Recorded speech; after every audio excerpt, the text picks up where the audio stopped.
Time for another Brennan Willard podcast from the studios of LEB TV. It is brought to you by Schaefer's Oil and by Lakeside Auto Repair. As Brennan is back from a trip to Illinois, there will be more of those in the near future, won't there? Lots of trips to the land of Lincoln coming up, but we went to Illinois, and our hauler didn't give us any trouble, but that was about the only thing that went, we had a smooth sailing on the interstates, I guess. But other than that, it was, yeah. You just had the one incident this year with the hauler, right? Yes. Yep. I swear they should make videos of life on the road for a race team. Everybody has the same troubles, but yeah, we had a really just a bad weekend all around. I don't know if we had speed or not. Just had mechanical stuff happen. It's not like that. It was old stuff that wasn't maintained. Just bad luck, and sometimes there's a lot of luck in racing, and I know you make your own, the old saying, you make your own luck, but sometimes you don't make your own luck when things like that happen. But it's all right. We're ready to regroup and, get going for this weekend. Were you able to finish both races? No. So Friday night, we had a plug wire bad and figured it. I thought the car wasn't right in hot laps. I went out to qualify and the motor would not run again. And the cylinder had no temperature in it at all. And so we immediately went to diagnosing that, got going on that. And by the time we figured out, what our issues were, we were in the first heat and we had 10 minutes to turn our car around. Well, we didn't have enough time. So we missed the heat race, started in the back had to start last in the feature, and wasn't terrible, but we were having brake issues, and but fought through that, got caught a lap down early, and it just ruined our night. And I didn't read the rule book. I did not know that Mars doesn't give a free pass. So, our car was good enough to drive up to 8th or 9th on the track, but we weren't, because we were caught a lap down, didn't know it. But I just thought they gave a free pass, and they did not, and that's 100% my fault. But when you start back there on a small track, it's really hard to get going, to maintain, to get on the lead lap. And we were okay, just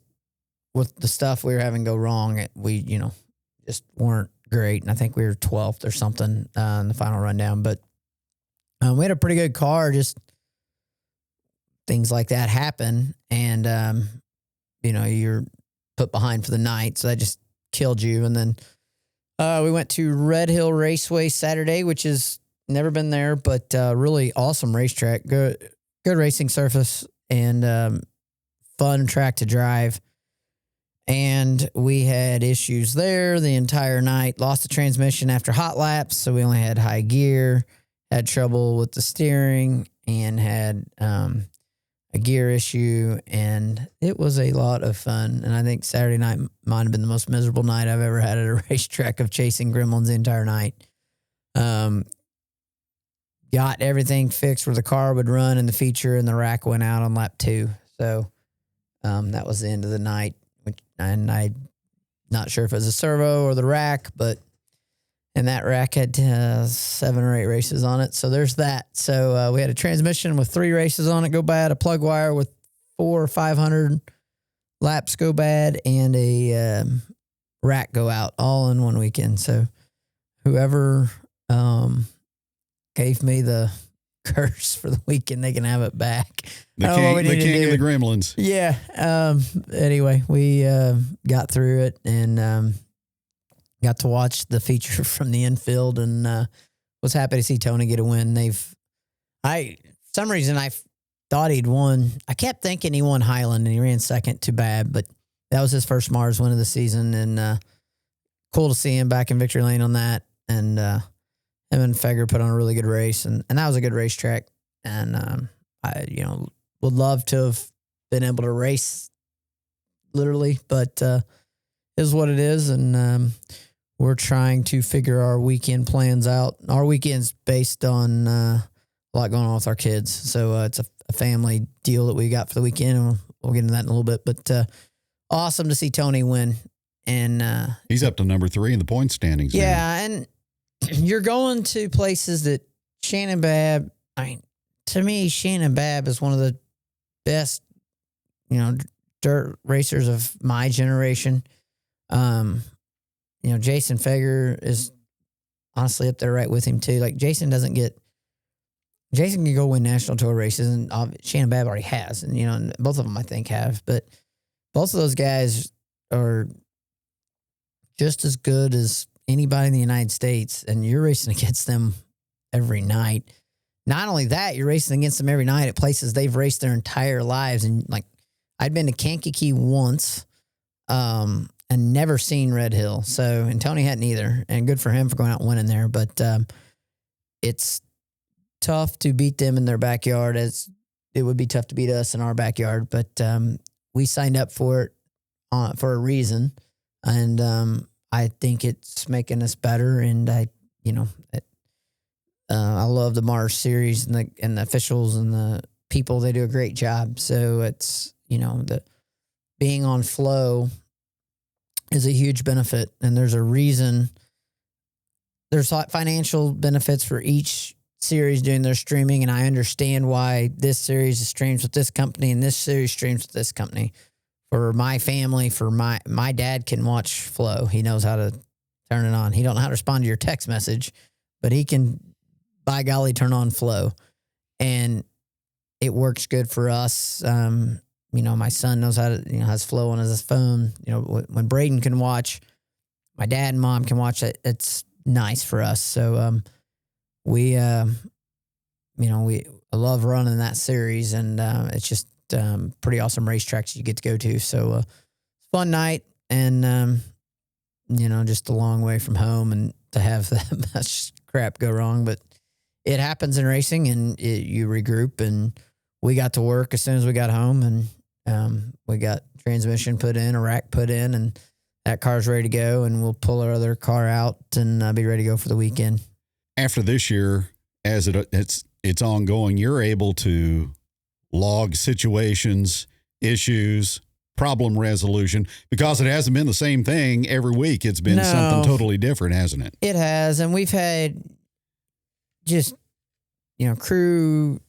We got Tyler's come on board and just been a huge help. Randall Chupp's been a big help to our crew, but we've needed another crew guy to help during the week, because I'm not at the shop. It's just plain simple. I have a real job. I've got my family. I've got a lot going on. So I try to work in the shop at least a couple nights a week when I can. But I'm not there during the day like I need to be. And that's okay. It's obviously not my job.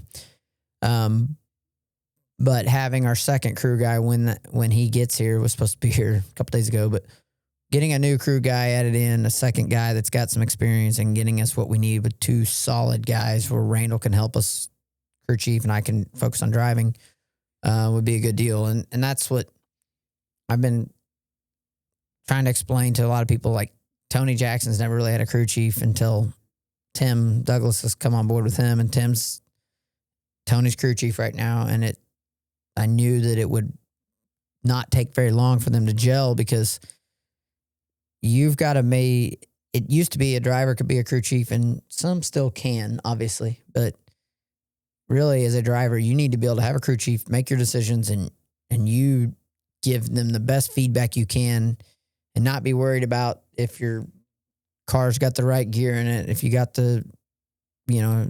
any mechanical issues. Like, you have to have people focused on that. And we've done in the past a really good job of not having any mechanical things go wrong. Well, we took this car apart and serviced it to not have these things happen, and stuff happens. I'm assuming the clutch pack went bad in the car, or in the transmission probably, or it blew a seal out, one or the other. Just things happen, and you regroup and sign up to go get punished again a little bit. But that's what we'll do this weekend. Got another local/area competitor running the Mara Series, and Dylan McCown out of Urbana. He logged. He was in the top 10, 7th at Kankakee. Yeah, he had a good run Saturday night too, and had a flat. So it's kind of nice. The three of us from here going a long way from home. Dylan's racing out of a shop in Illinois now.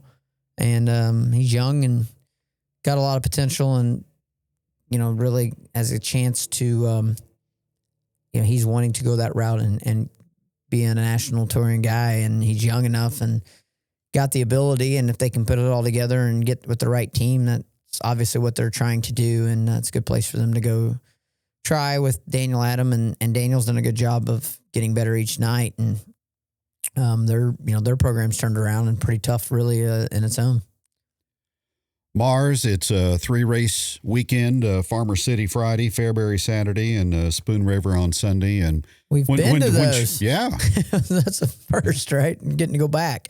When are you going to finalize your schedule? So ours depends on what happens with Braden's school and football schedule. So if we can get to Farmer City on time and make it to the racetrack, we will go. If not, we will stay home and race Wheatland and Springfield. So it 100% depends on what time we can get there. And as of Tuesday at noon, we don't know. So I'm trying to waiting on his football schedule, and they're supposed to know something hopefully tonight. So we're trying to get there. We've committed to Mars. I feel like we need to try to honor our commitment. And I've given them a heads up that we are in a little bit of a situation there. So we'll see what happens. I got to do what's best for my kids. Obviously, they come first, and so that's what we will do, and go from there. So one way or the other will be Illinois or Missouri, whichever way it is, I don't know yet. But got a 3-day weekend this weekend coming up, and then we're off a week and get ready to regroup, and then go back to Davenport, Iowa after that. So a lot coming up in a short period of time. Springfield, they've got the always popular KTTS Dirt Track Championship and the Rex McCroskey Memorial coming up. Yeah, so the 4-state Dirt Track Championships, the biggest event in our area, in my opinion, for the weekend. The longest standing tradition in our area. That was at Monette, and that was Labor Day Sunday, and it's been that way for over 40 years. And when Hoffman made sure that stayed, I thought it was awesome that he picked it up and kept it going. Then he got KTTS to sponsor it, so he got the original sponsor back. So it's got the full retro feel to it. We lost Rex McCroskey last year.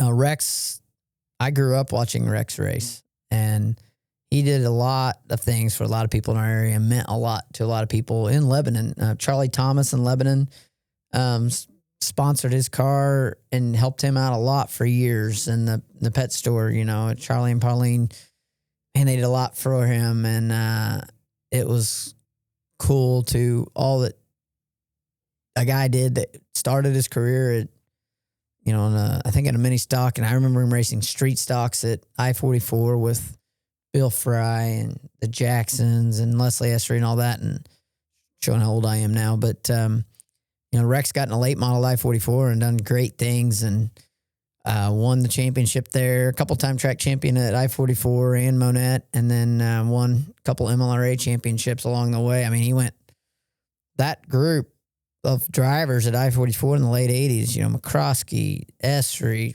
Terry Phillips, Bill Fry, like Larry Phillips. You had literally five Hall of Famers, I think, dirt late model Hall of Famers racing weekly at I-44 Speedway back then. Kind of cool when you really think about it. Who in the heck? And then Billy Moyer would come in on a weekly show. Mike Wallace would come in on a weekly show. Like, you had a ridiculous amount of people who would just come in there and race, and you got to see it as well. We were spoiled and just didn't realize it as kids. Your grandpa, Bill Willard, his vision to build that racetrack, when he did, it was just perfect timing, wasn't it? It was, and man, that place is like, you don't realize what you have till you go race other racetracks. And that's, people told me that 20 years ago, and you don't know, like, you're in Lebanon, you don't know what you don't know, and like, we just knew that I grew up at that place, and I would go to a couple of the racetracks, and they were nice, but they weren't that. And, I felt like I-44 had a lot to do with, I know it had a lot to do with Lucas Oil Speedway, and we lost Forrest Lucas last weekend, and Forrest did a lot. Forrest Lucas took, I almost felt like he filled a void there a little bit, in our area with, when we lost Grandpa, I-44 was such a big deal on pavement. And then Randy did an excellent job in the early 2000s of really having, there's World of Outlaw races there that were bigger events there than anywhere in the country, with a crowd as big as the Show Me 100 crowd was in a year it's been at Wheatland. Like those, he did. Randy took that place and elevated it. And I know, hearing the story of Forrest Lucas being there and seeing those people there and knowing what he could do, and then seeing what he was able to do with his vision. And he, I-44 was built in 83, and then 22 years later, 22 years later, you see another racetrack come up and basically done the same thing, and built to a modern I-44. And not that was what they were trying to do, but they're comparable. Well, now you have the two nicest facilities in the United States, arguably within an hour of Lebanon. It's pretty awesome to have, and we're pretty spoiled. So, Forrest done a lot. MLRA was how I got my start dirt racing. And, it obviously had a lot to do with that. Lucas Oil Speedway is such a gem and just beautiful facility. They've got a 2-day show this weekend that pays good money. You've got drag boat races, and it's just top-notch facility. And then it's stepped up other places. Like look at Springfield Raceway. That place went from a go-kart track to a beautiful racetrack that has some of the best racing you'll ever see. And it's honestly, Forrest Lucas helped every track step their game up. And rising tide lifts all the boats. That's right. And we would not be where we are as a sport. There would be no floor racing without Lucas Oil. And that's the truth. Like you wouldn't have dirt on dirt without Lucas Oil, because they stepped up and filled the gap. Because right, wrong, or indifferent, there's a place for 2 national tours in the late model world. And they gave it that, and they gave it a real strong regional tour. And the amount of money that he has poured into weekly racing as the grassroots of racing, whether it be lawnmowers, dirt late models, asphalt late models, monster truck. There's nothing in motorsports that they've not touched. They're in drag boats, they're in pulling trucks. Like they have everything. And they've used motorsports to grow their brand. It's shown what motorsports can do for their brand. And it's shown got other companies involved. And it's just been awesome what he's done for the sport. So his generosity and his vision is going to be missed. And a lot of people don't realize how much he really has done behind the scenes. And if you took that out of racing, I don't know where we'd be today. So, thoughts and prayers are with Morgan and the entire family, and a big thank you to what all they've done. Their cattle ranch at one time, I think, between the cattle ranch and the racetrack at one time, I think it was the largest employer of Hickory County. Like he's done a lot for our area, and that's doesn't go unnoticed. And hopefully everybody remembers this 100 years from now, what he was able to do for the state of Missouri. I don't believe the Diamond of the Dirt Tracks has ever hosted a big rig race, though. I-44 Speedway has, and it's going to again. Yes, that's going to be cool. I'll be watching that one on TV from afar and checking it out. But what a big event, literally, coming. And we've talked about it on the show. You better be there early and really just, if you want to take your kids or yourself, just go see something you're never going to see anywhere else. Aaron has sold tickets to people as far away as Maine. That's a long ways. So it's going to be a huge night and really put Lebanon on the map once again. So I'm excited for him and excited to see what happens. Big shout out to Highland Dairy coming on board and sponsoring that event. And sure there'll be a lot of chocolate milk consumed that night. Well, NASCAR ready for the playoffs. That's quite a race at Daytona, wasn't it? My opinion, the best race and the next best plate race or whatever, I guess, drafting race, whatever you want to call that, in the next gen era for sure. How do you come from 13th to win with 2 laps to go? That was like a Dale Ryan Earnhardt. And I obviously didn't watch the race live, but saw the last 10 laps when I got home, and I'm like, I knew Blaney had won, and I'm like, where in the world? Like he's 10th, 12th, 13th, what'd you say, 13th with 2 to go? like way back there and got to the front, went to the top, and just done a masterful job. And he has been the most consistent, most dominant driver on the plate on the plate restrictor plate tracks the last 4 or 5 years. Just has no finishes. Something stupid will happen, and he'd get wrecked hard at the end of every race. And finally, he got to get a win. And I think NASCAR's got some momentum going to the playoffs. They've had back-to-back great races, really have. Darlington's going to be an awesome race. It always is. You can't mess that race up.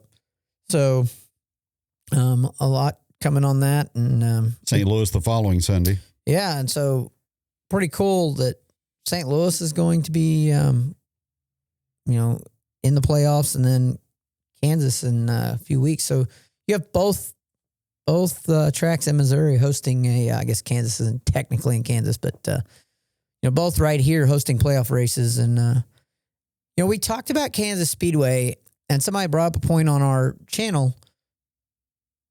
St. Louis and Iowa have hurt attendance. Has that hurt attendance in Kansas? I see that point. If you live in St. Louis, you're only going to go to one, you're going to go to St. Louis, right? And the new car has done a good job of racing good at St. Louis, so I do see that point on that. But St. Louis, the race is always a big event, and the Kansas race will be exceptional as well. So 2 big weekends coming up for everybody to get their NASCAR fix. NASCAR involved still in the court proceedings with 2311 and Front Row, so that's starting to come to a head. I think they're going to have a hearing later this week, and a trial is set for December 1st. The hearing this week, though, they sold the charter, or trying to sell the charter that they have. That's going to force. They're forcing the hand of 2311. The only thing that, Michael Jordan's got endless money. Michael Jordan, whether they want to know, Michael Jordan can go start his own league. He really can. And I don't know where this goes. I hope that everybody can get behind closed doors. I don't understand why this is playing out so publicly and why they've let it go this far. I get both sides of it. I really do. But, man, you have to have your teams. And your teams, you cannot have a model built where your best drivers in the world, quote unquote, are on TV and in your series. And if it's not the best drivers in the world because you're having somebody bring sponsorship to the table, then you're not getting the best drivers. You're not. Your Mark Martin, Rusty Wallace's, Dale Earnhardt wouldn't make it now. Like, you'd never have Dale Earnhardt making it. You never have Richard Petty making it. Carl Edwards, Jamie McMurray. Like, we can go on and on. How many people are in the Hall of Fame that would not have made it because they wouldn't have the funding early in life to get to where they are? You can't have that model. That model does not work, period. And they've got to fix that. And I hope that somebody is smart enough on both sides to fix it. But if not, it's going to be a ugly proceeding. If you're World of Outlaws and Lucas Oil Dirt Late Model Series, you got to be licking your lips right now and hoping that this just drags out, because this is just going to help dirt racing and short track racing more and more. So hopefully cooler heads prevail, because like we say, a high tide, raises all ships. And I think that, NASCAR being healthy helps everybody. Lake Ozark, they've got the Power Eyes in for the Sprint Mania this Saturday and Sunday, so that'll be a good event to attend. And hopefully your schedule comes into focus and you're racing this weekend. If not, hope you we'll get some good family for sure. time. So my kids aren't going to let me not go race, right? So we're going to be racing either at home or on the road, but we'll keep everybody posted and hopefully have a good week. Can't get it much worse, so have a better weekend this weekend and see if we can fix our gremlins from the week before. All right. Have a great Labor Day. Thanks. That's Brendan Willard joining us today from the studios of LEB TV. Our show brought to you by Schaefer's Oil and by Lakeside Auto Repair. Join us again next week.